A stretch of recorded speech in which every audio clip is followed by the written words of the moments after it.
Baik, mohon izin menyampaikan Pak Deputi atau SMP, Pak Dirjen, dan semua pejabat yang hadir pada siang ini dan rekan-rekan semua, bahwa terkait dengan suhu udara, tadi malam kami sudah merencanakan dan bekerjasama dengan tim dari laut untuk pengaturan lokasi pencarian menggunakan udara.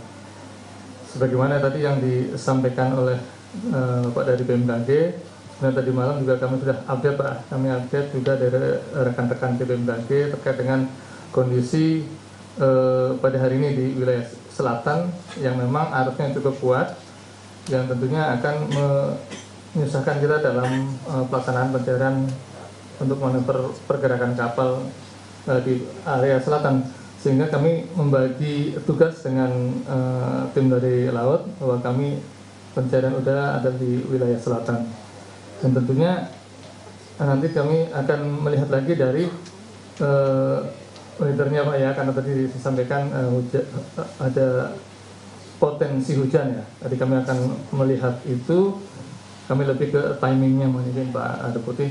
Nah, kemudian untuk alat udara yang direncanakan ada dari Bali Air, kemudian dari Basarnas sendiri dan Polri, tapi untuk saat ini yang lain belum A1, mohon izin Pak, belum A1. Jadi untuk searching area-nya kami tetap sudah kami tetapkan, hanya nanti kami akan mengoptimalkan dulu apa yang ada.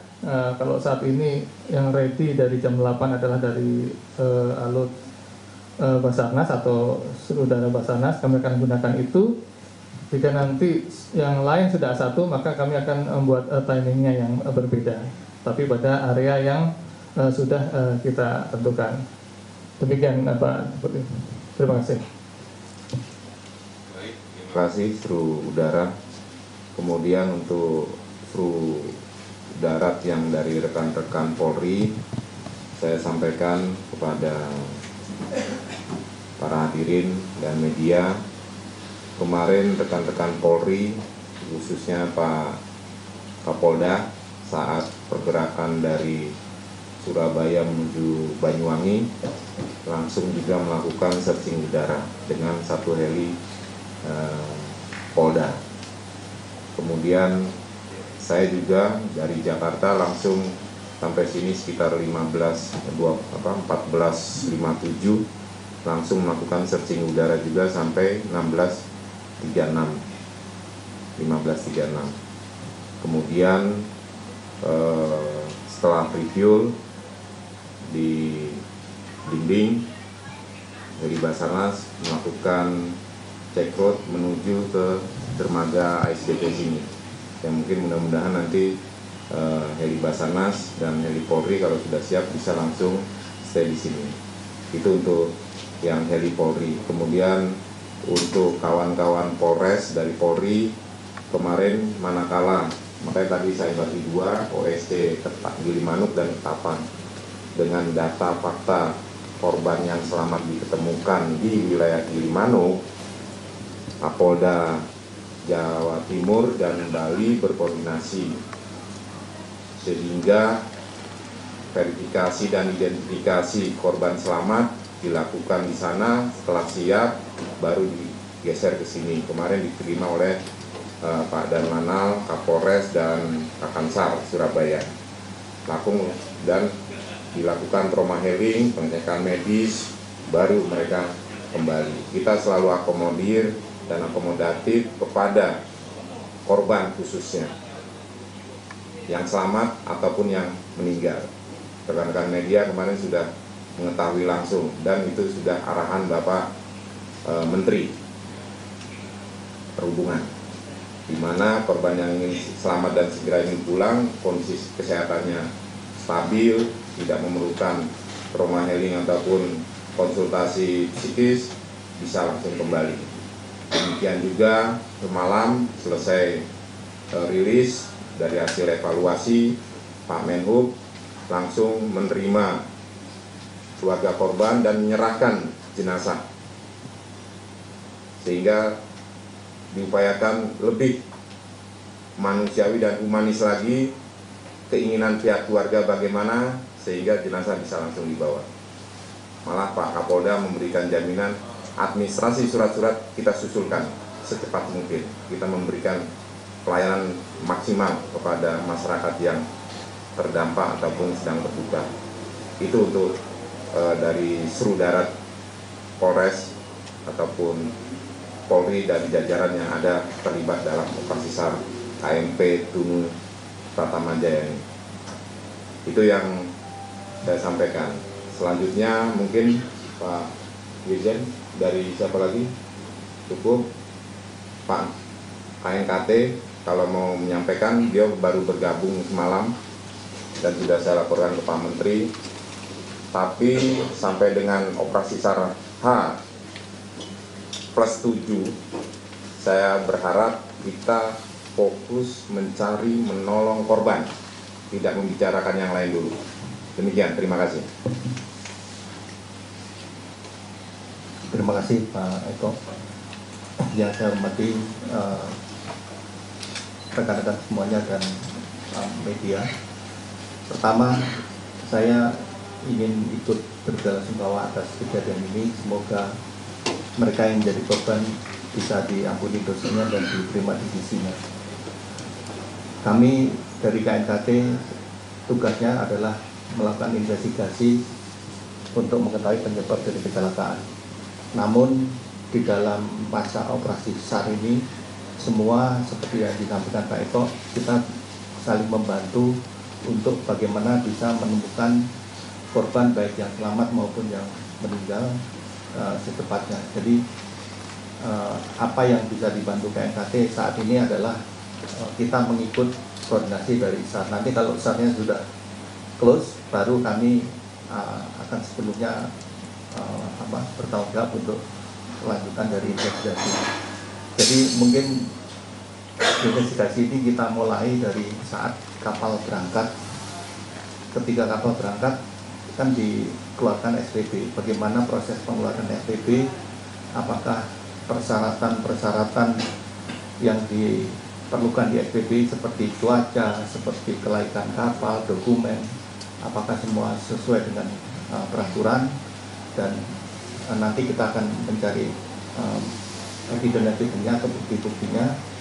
Terus kemudian ketika kapal kecelakaan itu sudah terjadi dan di kapal itu kan dilatih tanggap darurat. Nah, bagaimana pelaksanaan tanggap darurat di kapal?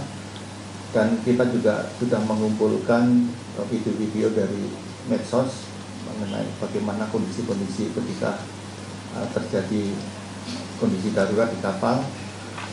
Nah, terus kemudian kita juga akan di kapal itu ada alat keselamatan termasuk namanya ECOP untuk memancarkan beacon ketika kapalnya tenggelam, itu harus otomatis memancar. Kemarin saya tanya dari teman-teman Basarnas nggak ada beacon itu Pak ya, ECOP-nya. Lebih stress dari kapal. Dari KSOP. Oh, dari KSOP. Iya. Nah, termasuk di kapal itu ada namanya life raft atau rakit rakit penyelamat atau ada Scotty juga. Nah, berapa life raft yang aktif saat itu? Karena life raft ini dalam kondisi darurat seperti ini sangat membantu untuk bisa digunakan para penumpang untuk dilakukan penyelamatan sampai menunggu tim penyelamat datang kemudian. Nah, di sini kami juga akan melakukan evaluasi. Kenapa karena pada waktu kecelakaan Yunis ataupun Ravelia di daerah sini itu juga mengalami hal yang sama, bahwa life raft-nya tidak berkembang semuanya. Nah, ini kami hal-hal yang berulang seperti ini akan menjadi perhatian kami untuk kami segera mengeluarkan semacam rekomendasi segera untuk dilakukan proses evaluasi mengenai life raft. Tapi kami belum tahu di kapal Tunu Pratama Jaya ini apakah life raft-nya berkembang semua atau tidak. Kemudian bagaimana kenapa ada korban-korban ini terjadi, dan kita akan melihat proses-proses selanjutnya, terutama nanti masalah penyebab dari kecelakaan kapal. Nanti kami akan lakukan evaluasi di Jakarta. Mungkin itu proses yang kita akan lakukan. Jalan ceritanya kurang lebih seperti itu, mulai dari saat berangkat kapal terjadi kecelakaan, kenapa timbul korban, kelemahan-kelemahannya di mana. Nah, kelemahan-kelemahan ini akan kita masukkan di dalam rekomendasi KNKT agar kecelakaan dengan penyebab yang sama bisa kita hindarkan. Mungkin itu Pak Eko. Terima kasih. Wassalamualaikum warahmatullahi wabarakatuh. Terima kasih Kepala KNKT, dan selamat datang Pak Ferry dari Gapasdap ya, sebagai operator komunitas operator angkutan penyeberangan. Jadi kemudian Pak Dirjen, terima kasih. Mudah-mudahan apa yang kita rencanakan hari ini bisa berjalan lancar sesuai rencana. Kemudian dari iya Pak KSOP, sorry, silakan, mohon maaf. Terima kasih Pak, selamat pagi, salam sehat semuanya. Mohon izin Pak Deputi, Pak Dirjen, mungkin ini hanya sebatas informasi aja bahwa kami sudah berkoordinasi dengan Direktorat Navigasi. Insya Allah hari ini kita akan mencoba untuk mendapatkan posisi rack-nya Pak. Ini bertujuan untuk keselamatan dan keamanan pelayarannya. Kemudian nanti kami akan juga bertanya ke BMKG apakah memang karena kami membawa alat berat untuk menggunakan sonar ya. Nanti mudah-mudahan kalau hari ini berhasil, nanti sore mungkin kita bisa infokan atau bisa kita laporkan. Terima kasih Pak Deputi. Terima kasih Pak KSOP. Mohon maaf ya. Terus ini sebenarnya tuan rumahnya KSOP sama home supportnya nih Pak GM nih. Pak GM mungkin ngomong dulu lah, karena kita sudah ada di rumahnya beliau-beliau. Sekali lagi mohon maaf, kami persilakan. Baik, Assalamualaikum warahmatullahi wabarakatuh. Terima kasih pimpinan yang saya hormati, Pak Eko selaku pimpinan dari Basarnas mewakili dalam upaya menanggulangi atau upaya evakuasi penyelamatan KMP Tunu, Pak Dirjen. Mungkin Pak, prinsipnya kami dari SDP siap support Pak untuk melakukan upaya. Sepakat Pak, kita di sini fokusnya adalah untuk evakuasi dan penyelamatan. Terus kemudian juga memediasi keluarga korban. Tentunya kami dari wakil manajemen Pak siap support apa yang diperlukan. Terima kasih Pak masukannya kemarin juga. Mungkin nanti kami juga akan sediakan untuk tempat teman-teman media. Nanti akan kami kumpulkan Pak jadi satu. Jadi nanti kalau kita sudah sepakati untuk pers ini kan nanti setiap pukul 8 sama pukul 4. Ya, jadi mungkin teman-teman media ini nggak perlu juga, mohon maaf, di sini kan gabung dengan traffic kendaraan. Jadi biar nggak mengganggu flow kendaraan, karena kalau siang biasanya agak mulai padat. Itu juga kami untuk keamanan teman-teman pers juga. Jadi nanti teman-teman pers sudah tahu jadwalnya. Jadi harapannya nanti kami sediakan tempat. Jadi mohon tidak keluar dari area itu. Mungkin itu aja Pak. Terima kasih.